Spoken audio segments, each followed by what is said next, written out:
Hello friends, welcome to my channel excellent coaching. आज हम unit 2 start करेंगे personality disorder, जिसमें हम बहुत ही डिफरेंट टाइप के पर्सनालिटी डिसऑर्डर्स के बारे में बात करेंगे और इनके डायग्नोसिस और कॉजेज़ के बारे में भी बात करेंगे। तो इंट्रोडक्शन में ये बात कर रहे हैं कि पर्सनालिटी किसे कहते हैं। तो पर्सनालिटी हमारे वो करेक्टरिस्टिक्स होते हैं या वो क्वालिटीज़ होती हैं जिससे हमारा एक स्टेबल पैटर्न ऑफ बिहेवियर बनता है। तो हमारा way of responding to a situation, a stable pattern of behaviour. Generally speaking someone's personality does not normally change. किसी की पर्सनालिटी बहुत जल्दी चेंज नहीं होती है, बट वो धीरे धीरे डेवलप होती रहती है as we go through different experiences. जैसे जैसे सर्कमस्टांसेस चेंज होते हैं, एक्सपीरियंसेस चेंज होते हैं, तो हमारी पर्सनालिटी और डेवलप होती रहती है। And nature of personality disorder में कह रहे हैं कि पर्सनालिटी डिसऑर्डर का क्या मतलब है। It refers to a diagnostic category of psychiatric disorders characterized by chronic inflexible maladaptive pattern of relating to the world। तो कोई ऐसा हमारा बिहेवियर है जो एक इनफ्लेक्सिबिलिटी को शो कर रहा है या मैल अडेप्टिव है, या बहुत लंबे समय तक हमारा जो वो बिहेवियर है वो ऐसा चल रहा है जिससे हम अपने आसपास के सिचुएशन में अडेप्ट नहीं कर पा रहे हैं। हमारे सोचने का तरीका, फील करना, बिहेव करना, ये सारी चीज़ें, तो ये एक साइकेट्रिक डिसऑर्डर की कैटेगरी में आते हैं पर्सनालिटी डिसऑर्डर्स। और ये अगर पर्सनालिटी डिसऑर्डर जो हैं वो ट्रीट ना किए जाएं तो ये लाइफ टाइम भी कई बार लोगों को परेशान करते हैं। Unlike many types of disorders that are indicated by symptoms that are not usually found in general population, personality disorders cannot be understood independently from healthy personalities। मतलब कुछ तो सिम्टम्स ऐसे होते हैं जैसे हमें पता होता है कि हेल्दी में वो नहीं होंगे, अनहेल्दी में होंगे।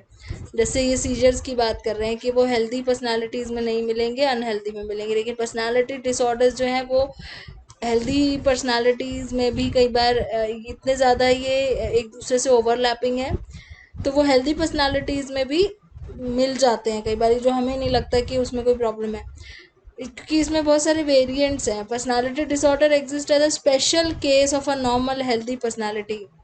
तो मतलब एक नॉर्मल हेल्दी पर्सन में भी कुछ ऐसी चीज़ें हो सकती हैं जो पर्सनालिटी डिसऑर्डर की कैटेगरी में आ सकती हैं। Personality disorder describe various clusters of symptoms, lots of different groups into separate categories of। इसमें बहुत सारे ऐसे symptoms आते हैं, सिर्फ एक symptom होने से हम personality disorder नहीं बोल सकते। काफ़ी सारे ऐसे symptoms आते हैं जो काफ़ी लंबे समय तक चलते आ रहे हैं और वो एक separate category of disorder create करते हैं। जैसे personality disorders are long standing maladaptive inflexible ways of relating to the environment. Such disorders can usually be notice in childhood only. Childhood में भी ये नोटिस में आ जाते हैं, एटलीस्ट एडोलेसेंट एज तक तो आ ही जाते हैं और ये एडल्ट लाइफ तक कंटिन्यू करते हैं। They may have a great difficulty in controlling their impulses, emotions, often have distorted perception। तो जिनको पर्सनालिटी डिसऑर्डर्स होते हैं उनको अपने इम्पल्सिस कंट्रोल करने में प्रॉब्लम होती है, अपने इमोशंस कंट्रोल करने में प्रॉब्लम होती है, अपनी परसेप्शन को उनकी जो परसेप्शन होती है वो डिस्टॉर्टेड होती है। कभी बहुत ज़्यादा गुस्से में, कभी बहुत ज़्यादा डिप्रेशन में, कभी सुसाइड अटैम्प्ट करते हैं, कभी अपने इमोशंस नहीं कंट्रोल कर पाते हैं, इम्पल्सिस नहीं कंट्रोल कर पाते हैं। या इन्होंने एक एग्जांपल दिया हुआ है केस 1 सुनीता का, जो 37-year-old married mother of 2 children, एक लेडी है, 37-year-old मैरिड है, 2 बच्चों की मदर है। She experiences unstable mood, has repeatedly cut her self usually when feeling very stress. तो अनस्टेबल मूड रहता है, अपने आप जैसे लोग हाथ काट लेते हैं जैसे अपने आप को नाइफ से, तो वैसे कर लेती है जब भी वो स्ट्रेस में होती है। She often feels empty and bored. She has abused alcohol and drugs in the past. She is extremely sensitive to criticism. Criticism को एक्सेप्ट नहीं कर सकती और उस बहुत गुस्से से रिएक्ट करती है। तो इस तरीके से बहुत नोटिसेबल चीज़ें हमें नज़र आती है एडोलेसेंट या अर्ली एडल्टहुड में। पर ये कई बार क्या होता है कि चाइल्डहुड में ही ये चीज़ें शुरू हो गई होती हैं, लेकिन उस टाइम पे ये इतनी ज़्यादा नोटिसेबल नहीं होती हैं। तो origin and different type of personality में, personality order disorder as defined in the diagnostic and statistical manual of American psychiatric association is enduring pattern of inner experience behavior that differs markedly from the expectations of individual culture। मतलब ऐसा कोई pattern of behaviour जो हमें हमारे culture से बिल्कुल ही different लगे या हमें लगे कि जो एबनॉर्मल है, इनफ्लेक्सिबल है और हर जगह वो वैसे ही बिहेव करता है, और जिसका ऑनसेट चाइल्डहुड या एडोलेसेंट में हुआ हो और जिसकी वजह से कुछ डिस्ट्रेस या इम्पेयरमेंट हो रहा है उस पर्सन में। तो काफ़ी लंबे समय तक चलते हैं पर्सनालिटी डिसऑर्डर्स। इनको 3 क्लस्टर्स में डिवाइड किया हुआ है, क्लस्टर ए, बी और सी में। नीचे अभी हम देखेंगे इन क्लस्टर्स को भी।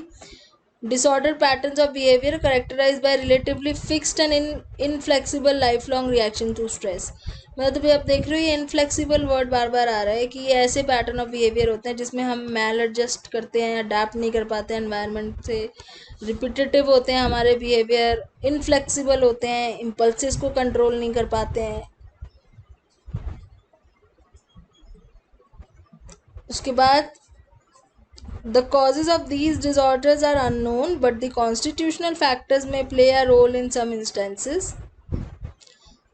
जैसे स्किज़ोइड है, साइक्लोथिमिक पर्सनालिटी है, एंटी सोशल है, तो कह रहे हैं कॉजेज इनके थोड़े से अननोन हैं, पर ये एज्यूम किया जाता है कि ये हमारे अर्ली एक्सपीरियंसेस की वजह से या हमारे जो रिलेशनशिप्स हैं वो अगर स्ट्रेस्ड हैं तो उनकी वजह से प्रॉब्लम्स होती हैं।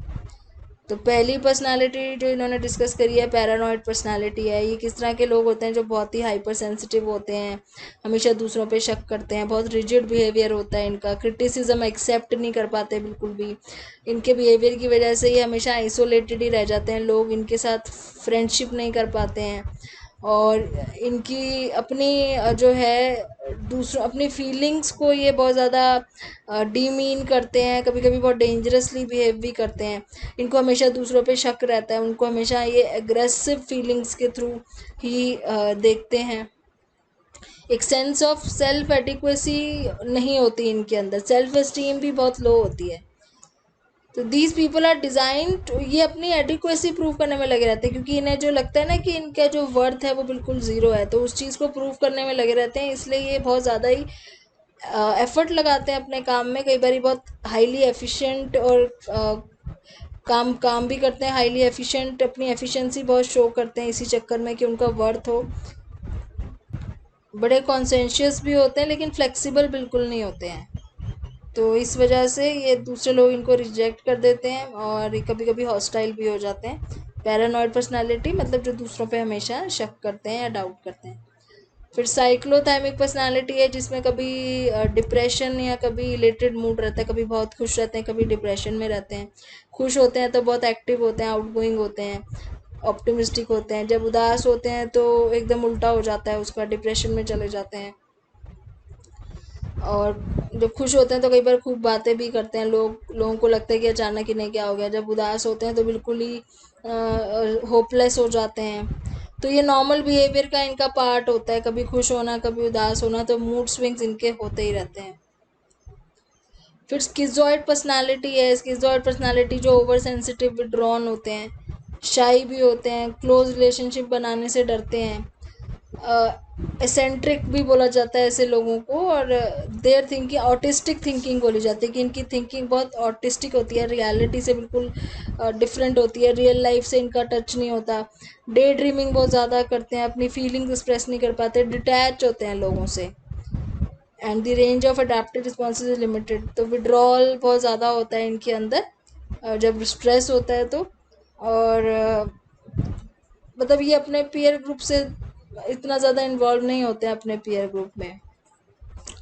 फिर आता है एक्सप्लोसिव पर्सनालिटी जो सडनली बहुत टेंट्रम्स शो करते हैं, सडनली आउटबर्स्ट ऑफ रेज, मतलब गुस्सा हो जाना, एग्रेसिव हो जाना एकदम से अनप्रिडिक्टेबल चीज़ों पे। Despite guilty and regretful feeling these individuals are unable to control, मतलब इनको गिल्ट भी फील हो रहा हो तो भी अपने आप को कंट्रोल नहीं कर सकते। एनवायरमेंटल फ्रस्ट्रेशन से बहुत जल्दी, थोड़ा सा भी ट्रैफिक जैम हुआ तो एकदम एग्रेसिव हो जाएंगे। अच्छा, बाहर की जो एनवायरमेंटल फ्रस्ट्रेशन है उससे बहुत जल्दी ये एक्साइट हो जाते हैं। फिर आ जाता है एक्सप्लोसिव ऑब्सेसिव कंपल्सिव पर्सनालिटी, जो कि जिनको ओसीडी जैसी प्रॉब्लम्स होती हैं। तो इनमें क्या कंसर्न होता है, they are concern for perfection, orderliness, conformity to social norms, high personal standards of conscience. तो ये हमेशा परफेक्ट हर चीज़ करने की सोचते हैं, इनको एम्बिगुअस सिचुएशंस पसंद नहीं होती, एकदम क्लैरिटी हर चीज़ में। और इतना ज़्यादा कई बार परफेक्शन ढूंढते हैं कि रिपीटेडली कोई चीज़ करने की कोशिश करते हैं, ठीक, और वो उस चीज़ में अपनी डेली फंक्शनिंग और नॉर्मल फंक्शनिंग जो है वो नहीं कर पाते। कभी कभी बहुत रिजिड हो जाते हैं, रिलैक्स नहीं कर पाते, इस चक्कर में अपनी सिचुएशन को कंट्रोल नहीं कर पाते हैं। कोई भी न्यू या अनसर्टेन सिचुएशन आती है तो ये एंग्शियस हो जाते हैं। एक कंपल्सिवनेस इनके अंदर होती है कोई चीज़ बार बार करने की। और इनमें पॉजिटिव क्या है कि हाई लेवल ऑफ अचीवमेंट, मतलब they are capable of high level of achievement, कि उनके अंदर कैपेबिलिटी होती है कि वो कुछ अचीव कर सकते हैं एकेडमिक्स में। बट एक आइसोलेशन वाली फीलिंग रहती है क्योंकि इनके इंटरपर्सनल रिलेशनशिप्स ख़राब रहते हैं, क्योंकि परफेक्शन और ऑर्डरलीनेस इतनी ज़्यादा उनके लिए इतना कंसर्न होता है कि ये बाकी चीज़ों पे फोकस ही नहीं कर पाते हैं। फिर हिस्टेरिकल या हिस्ट्रियोनिक पर्सनालिटी जिसे बोलते हैं, ये वो लोग होते हैं जो बहुत ही ड्रामेटिक टाइप के होते हैं, अटेंशन सीकिंग होते हैं, इमोशनली अनस्टेबल होते हैं, ओवर रिएक्ट करते हैं, हमेशा अपने बारे में ही सोचते हैं, सेल्फ सेंटर्ड, और प्रोवोकेट बहुत जल्दी होते हैं। और sexualisation of non sexual relation, मतलब हमेशा नॉन सेक्सुअल रिलेशन में भी सेक्सुअलाइजेशन के बारे में ही सोचते हैं।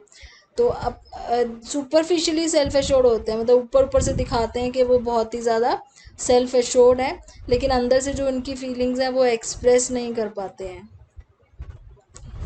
फिर है एस्थेनिक पर्सनालिटी, जिनके अंदर lack of enthusiasm, low energy होती है।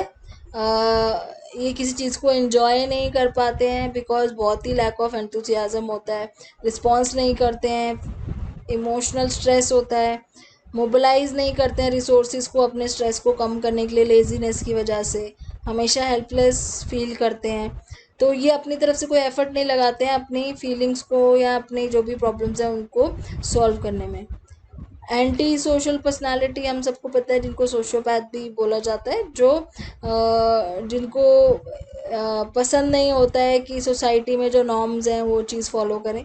डेलिंक्वेंट बिहेवियर होता है इनका, इम्पल्सिव होते हैं, इररिस्पॉन्सिबल होते हैं, और कैलस टूवर्ड, और दूसरों की तरफ बड़े फीलिंगलेस टाइप के होते हैं।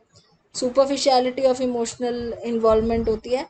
These people seem to have a keen capacity for rationalising and experience, अपने बिहेवियर को रैशनलाइज करना, एक्सप्लेन करना इनको बहुत अच्छे से आता है, चाहे वो गलत बिहेवियर ही हो। और ये जो पर्सनालिटी है 12 से 15 साल की एज में यूजुअली इसका ऑनसेट हो चुका होता है।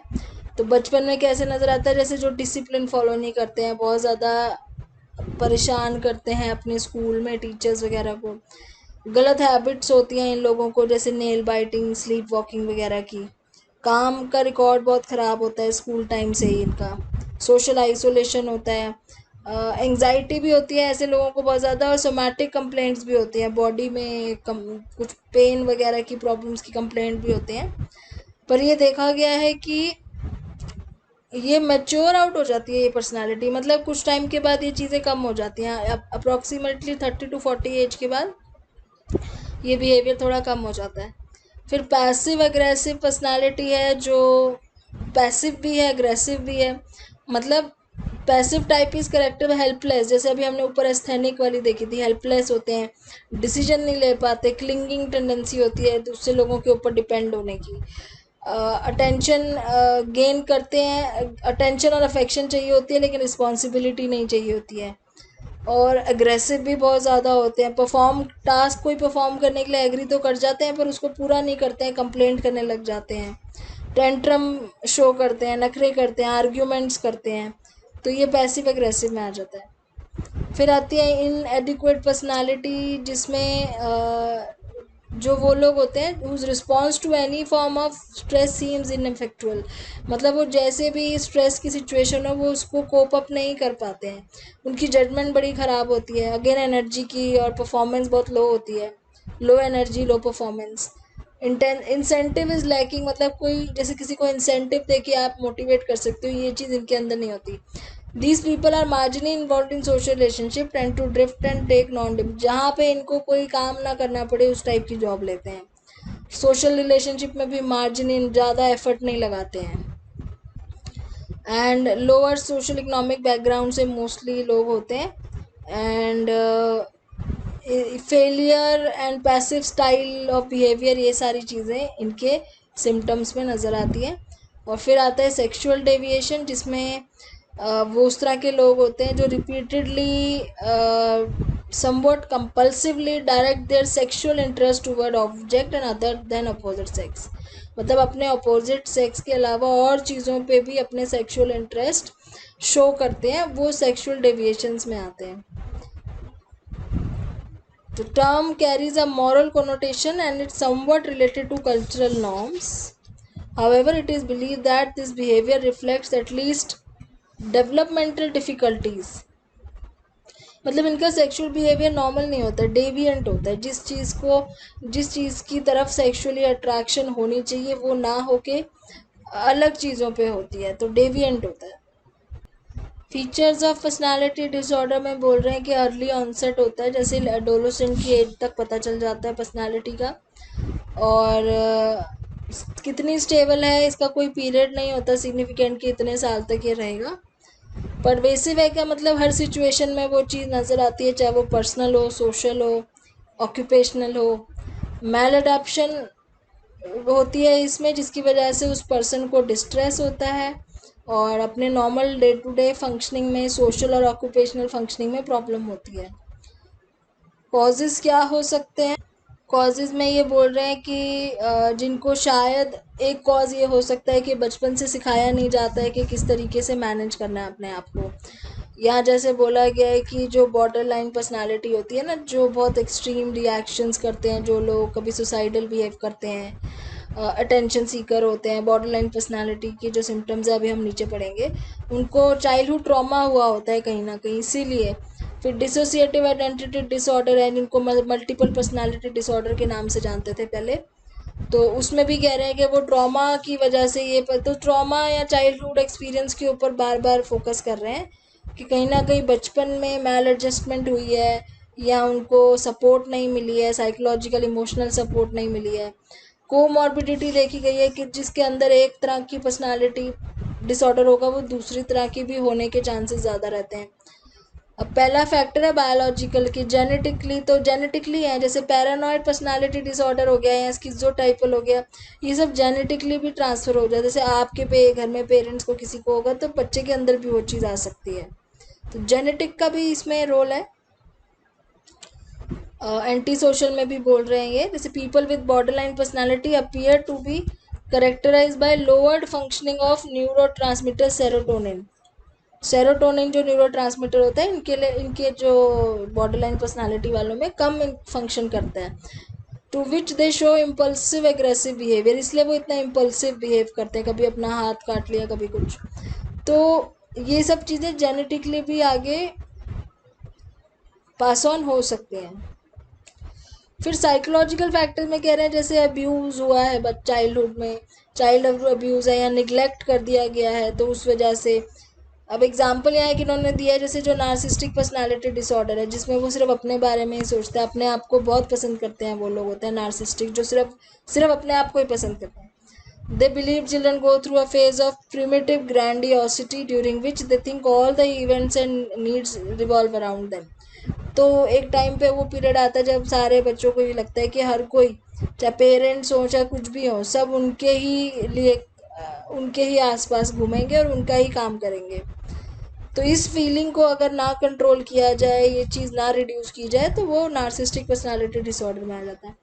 फिर सोशियो कल्चरल फैक्टर्स भी इन्वॉल्व होते हैं, जैसे इंस्टेंट सॉल्यूशन ऑफ ग्रेटिफिकेशन, अगर किसी कई बारी बच्चों की जो डिमांड्स होती है उनको इंस्टेंटली हमेशा पूरा कर दिया जाए, तो वो सेल्फ सेंटर्ड लाइफस्टाइल बन जाता है उनका, जिसकी वजह से आगे पर्सनालिटी उस टाइप की बन जाती है। जो क्लस्टर के ऊपर बात कर रहे थे कि 3 क्लस्टर्स में डिवाइड किया हुआ है ABC में, तो वो ये क्लस्टर्स हैं। क्लस्टर ए में कौन से पर्सनालिटी डिसऑर्डर्स हैं? जो एसेंट्रिक टाइप के हैं, ऑड एकदम, तो पैरानॉइड इसी में आता है, स्किज़ोइड इसी में आता है, और स्किज़ोटाइपल भी इसी में आता है। स्किज़ोइड और स्किज़ोटाइपल में क्या फ़र्क है? जैसे अब हमने स्किज़ोइड में क्या पढ़ा था कि क्लोज रिलेशनशिप नहीं होते हैं, दूसरे लोगों को इन्वॉल्व नहीं करते हैं, फ्यू एक्टिविटीज़ इन्जॉय करते हैं, क्लोज फ्रेंडशिप नहीं होती है, और इमोशनल कोल्डनेस, डिटैचमेंट होती है। स्किज़ोटाइपल में भी यही सब चीज़ें होती हैं। उसके साथ साथ दे हैव केओटिक थॉट्स, हमेशा कंफ्यूज्ड रहते हैं और कम्युनिकेट नहीं कर पाते हैं। तो जो भी इवेंट्स होते हैं उनका मीनिंग उनको क्लियर नहीं समझ में आता है कि क्या इवेंट्स हो रहे हैं। ऑड बिलीव्स होते हैं, मैजिकल थिंकिंग टाइप की, सिक्स्थ सेंस वगैरह, इनके ऊपर बिलीव ज़्यादा होता है इन लोगों का, स्किज़ोटाइपल जो होते हैं। अनयूजुअल परसेप्चुअल एक्सपीरियंसेस होते हैं, जैसे आवाज़ें सुनाई देना, ये सब। और थिंकिंग एंड स्पीच, स्पीच बड़ी वेग होती है। एक्सेसिवली सस्पिशियस थिंकिंग, इनकी भी बहुत पैरानॉइड पर्सनालिटी की तरह इनकी भी सस्पिशियस थिंकिंग होती है। और इन लोगों को लगता है कि जैसे ये जैसे कई बार आपने सुना होगा जो लोग कहते हैं कि हम लोग भूतों से बातें कर सकते हैं, डेड से बातें कर सकते हैं, तो वो स्किज़ोटाइपल में आता है। फिर पैरानॉइड तो हम पहले भी पढ़ चुके थे, वही चीज़ें हैं जो हमेशा सस्पिशियस रहते हैं, उन्हें लगता है हर कोई उन्हें धोखा दे रहा है, किसी पे ट्रस्ट नहीं करते हैं, किसी को इन्वॉल्व नहीं करते हैं अपने साथ, इंसल्ट वगैरह फॉरगेट नहीं करते हैं, कोई गलत मजाक भी उनका उड़ाए तो उसको झेल नहीं पाते हैं। तो ये सारी क्लस्टर ए में आती है। क्लस्टर बी में आ गई ड्रामेटिक और इमोशनल टाइप की। ड्रामेटिक और इमोशनल क्या होती है? जैसे बॉर्डर लाइन पर्सनैलिटी है, बहुत ड्रामेटिक टाइप के होते हैं, अटेंशन सीकर होते हैं, बहुत मूडी होते हैं। उनको ये लगता है कि बचपन में उनको ठीक से नर्चर नहीं किया गया, तो वो लॉस्ट फील करते हैं, तो दूसरों के साथ क्लिंग होने की कोशिश करते हैं हमेशा, अपने मतलब अटेंशन सीख करते हैं लोगों की हमेशा। और सुसाइडल टेंडेंसी रहती है, ज़रा सा कोई कुछ बोलते तो सुसाइड करने चले जाते हैं। आइडेंटिटी डिस्टर्बेंस होती है, ड्रामेटिक शिफ्ट इमेज, अपनी इमेज में बहुत जल्दी शिफ्ट करते हैं अपनी आइडेंटिटी, बहुत जल्दी, कभी कहते हैं मैं इस टाइप का हूँ, कभी कहते हैं नहीं नहीं मुझे ये पसंद है, कभी कहते हैं वो पसंद है, बहुत इम्पल्सिव होते हैं, मूड में बहुत जल्दी चेंजेस आने लग जाते हैं, एम्प्टीनेस की फीलिंग हमेशा रहती है, गुस्सा बहुत जल्दी दिखाते हैं, इंटेंस एंगर। तो ये सारा बॉर्डर लाइन पर्सनैलिटी का है जो उसमें आता है क्लस्टर बी में, क्योंकि ये बहुत ड्रामेटिक टाइप के लोग होते हैं। फिर एंटी सोशल पर्सनैलिटी डिसऑर्डर में ये भी ड्रामेटिक है, तो ये भी आपके क्लस्टर बी में आएगा। इसमें भी एक केस इन्होंने दे रखा है यहाँ पे कृष्णा का, who is a 46-year-old divorced and currently unemployed. He has worked for most of his adult life and at one time owned a business. He has a history of intense unstable relation and has been violent towards his wives and his children. He experiences period of rage, frequent fighting. Usually the fights are verbal, but occasionally they are physical. When a neighbor spoke to him rudely, he seriously wounded his neighbor. He is in prison at this time. तो ये इस तरह के लोग हैं जो बहुत ज़्यादा एग्रेसिव हो जाते हैं। फिर जो नार्सिस्टिक पर्सनालिटी डिसऑर्डर है वो भी आपका ड्रामेटिक वाले में ही आता है, क्लस्टर बी में, जो अपने आप को सबसे ज़्यादा इम्पोर्टेंस देते हैं, फैंटेसाइज करते हैं अपनी अनलिमिटेड सक्सेस और पावर के बारे में, अपनी ब्यूटी को सबसे ज़्यादा फोकस करते हैं, अपने आप को यूनिक समझते हैं, उनको एक्सेसिव एडमिरेशन चाहिए होती है कि लोग उन्हें एडमायर करें, और एम्पैथी इनके अंदर बिल्कुल नहीं होती क्योंकि आप सिर्फ अपने बारे में ही सोचते हैं। फिर हिस्ट्रियोनिक पर्सनालिटी डिसऑर्डर भी इसी में आता है, जो अपने अपीयरेंस के बारे में बहुत ज़्यादा ऑब्सेसिव होते हैं और अपने आप को एक सेंटर ऑफ अटेंशन बना के चलते हैं कि सब कोई उन पे ध्यान दे। और ड्रामेटिक स्टाइल ऑफ स्पीच, बोलने का तरीका बहुत ड्रामेटिक होता है, एक्सप्रेस करने का तरीका बहुत ड्रामेटिक होता है, कपड़े इस तरह से पहनते हैं कि सब लोग उनके ऊपर ध्यान दें। तो ये सारे क्लस्टर बी में आ गए ड्रामेटिक टाइप के। फिर क्लस्टर सी में कौन आ गए? जो बहुत एंग्शियस और फियरफुल लोग होते हैं, जैसे डिपेंडेंट पर्सनालिटी डिसऑर्डर है, जो दूसरों पे डिपेंडेंट रहते हैं, जिनकी बहुत ही लो सेल्फ एस्टीम होती है, डिसाइड नहीं कर पाते हैं बहुत जल्दी, उनको हमेशा एडवाइस की ज़रूरत पड़ती है कुछ भी डिसाइड करने के लिए, अपनी आवाज़ नहीं उठा पाते हैं, अपनी फीलिंग्स शेयर नहीं कर पाते हैं, अकेले कोई काम करने से बहुत डरते हैं, इंडिपेंडेंटली कोई प्रोजेक्ट नहीं हैंडल कर सकते, दूसरों की सपोर्ट चाहिए होती है। तो ये फियर वाली जो है ये क्लस्टर सी में आती है। ऐसे ही अवॉइडेंट पर्सनालिटी डिसऑर्डर है, जो चीज़ें अवॉइड करते हैं जिससे उन्हें कॉन्फ्लिक्ट हो, जैसे काम से स्ट्रेस होता है काम अवॉइड करेंगे, लोगों से स्ट्रेस होता है लोगों को अवॉइड करेंगे, रिलेशनशिप से स्ट्रेस होता है रिलेशनशिप को अवॉइड करेंगे। तो ये सारी वो चीज़ें अवॉइड करते हैं। ऑब्सेसिव कंपल्सिव पर्सनालिटी वाले भी इसी क्लस्टर में आते हैं, क्लस्टर सी में। एंड उसके बाद ये क्लस्टर ख़त्म होते हैं। फिर अब ये बात कर रहे हैं ट्रीटमेंट ऑफ पर्सनालिटी डिसऑर्डर्स की। तो ट्रीटमेंट में ये कह रहे हैं कि साइकोलॉजिकल थेरेपीज़ होती हैं, ड्रग थेरेपीज़ होती हैं, मेडिसिन दिए जाते हैं, काउंसलिंग करी जाती है, साइकोथेरेपी जहाँ पे उनको बोलने का चांस दिया जाता है, सीबीटी किया जाता है अगर कोई रैशनल अजम्पशन है, कोई कोर बिलीफ है रैशनल, उसको ठीक करने की कोशिश की जाती है, सेल्फ अवेयरनेस में हेल्प करा जाता है, बॉडी और माइंड को काम करने में हेल्प करा जाता है। तो कई बार मेडिटेशन वगैरह की भी हेल्प ली जाती है। अब डिपेंड करता है कि कौन सा पर्सनालिटी डिसऑर्डर है, किस तरह की पैथोलॉजी है, उस पर डिपेंड करता है कि किस तरह की ट्रीटमेंट्स उनको देनी है। जैसे एक इन्होंने यहाँ एग्जांपल दिया हुआ है कि अगर जैसे बॉर्डरलाइन पर्सनालिटी है तो पहले आइडेंटिफाई किया जाता है क्या डिस्टर्बेंसेस हैं, क्या फील करता है वो, feeling of emptiness, boredom, intolerance, strong need for involvement with others, ये सारी चीज़ें होती हैं। फिर अफेक्टिव इमोशनल डिस्टर्बेंस क्या है कि एंगर बहुत इनअप्रोप्रिएट होता है, इमोशनली बहुत अनस्टेबल होते हैं, रिलेशनशिप्स ख़राब होते हैं। फिर इम्पल्सिव डिस्टर्बेंसेस देखी जाती है कि वो अपने आप को कैसे डैमेज करते हैं, इम्पल्सिवली एक्ट करते हैं। तो ये सारी चीज़ें आइडेंटिफाई करके फिर आगे देखा जाता है कि इनको मेडिकेशन और थेरेपी, काउंसलिंग, ये कॉम्बिनेशन ऑफ ट्रीटमेंट्स की ज़रूरत पड़ती है। तो यूनिट यहाँ ख़त्म हो गया। नेक्स्ट वीडियो में नेक्स्ट डिसऑर्डर के बारे में बात करेंगे। Thanks for watching.